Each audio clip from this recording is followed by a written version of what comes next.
And speaking of the Celtics, though, coming in as a number one seed and seeing the high expectations they have, how do you see the Celtics postseason run If unfolding? they How do you? don't anything short of a final appearance, and like I don't think they're better than Denver.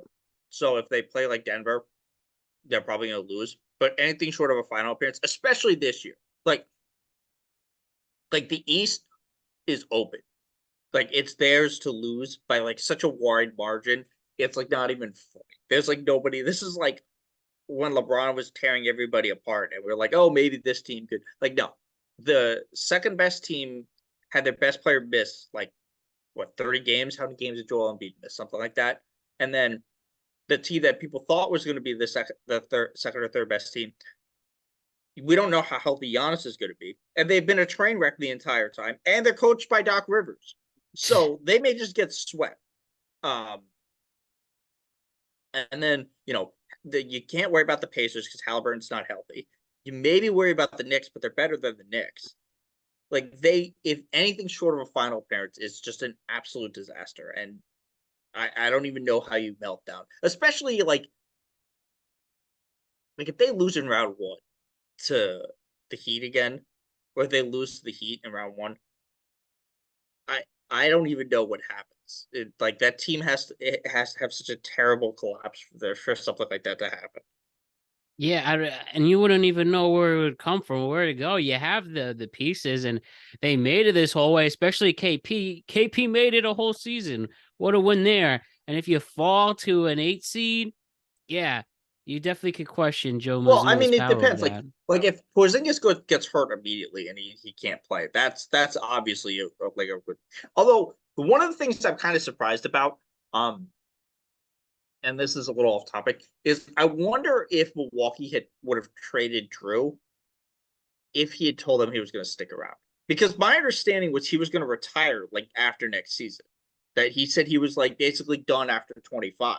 I actually didn't know that really, and he just signed a contract extension. Right. That's why I was surprised about the contract. Like maybe it's different in Boston where the pressure is not as high on him. But I thought the feeling was he was kind of done. Um, There must be a better culture than they could just beat themselves at that point if that's true. yeah. So I mean, Boston has to go to the finals. Otherwise, they had multiple people had to get hurt, or it's just like a collapse. All right, now let's talk about the matchups. Let's talk about the 3, 6, and 4, 5 matchups. First, with Milwaukee as your 3 seed taking on Indiana. So, as you mentioned, Giannis, he's either going to play and not be 100% or miss the series completely. And we also have Halliburton, who is injured as well. So, two banged up teams. Who's going to take over? It depends on how much Giannis is playing. I think the last I saw is he may miss game one.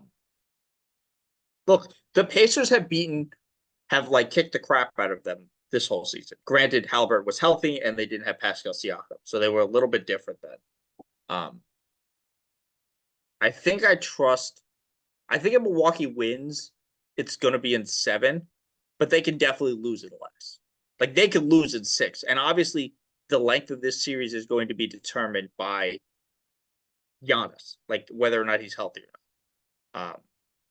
But I mean, if he's not healthy, I think they get swept. If he's hobbled, maybe they get to six, but they're going to need a healthy Giannis. And obviously, this Pacers like they could either sweep. This Pacers team is pretty up in the air too. Like you never really know who they dropped 157 on the Hawks, but then they could like get blown out the next day. Like they don't have the defense to guard them. But do So you this think this is everybody probably now will start playing more defense in the NBA, which seems to be in the NBA playoffs? It seems to be the tradition.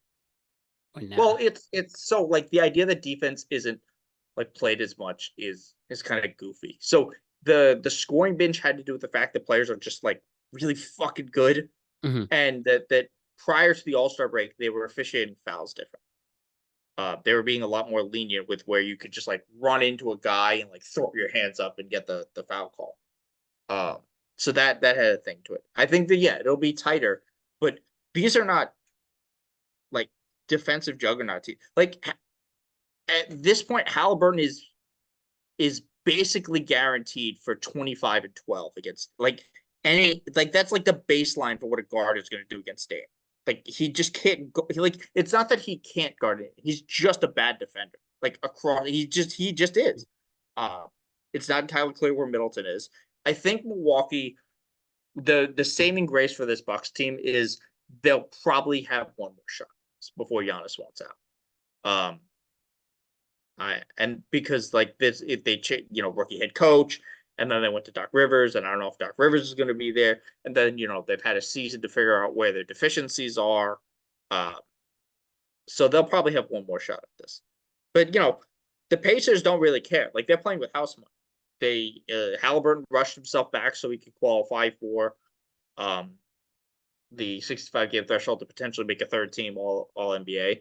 And they'll have a whole offseason to gel with Siakam. Maybe they'll move some guys for something else. Because they got a bunch of interesting pieces. Maybe actually Jared Walker will actually be, affected. Matherin, wasn't great this year.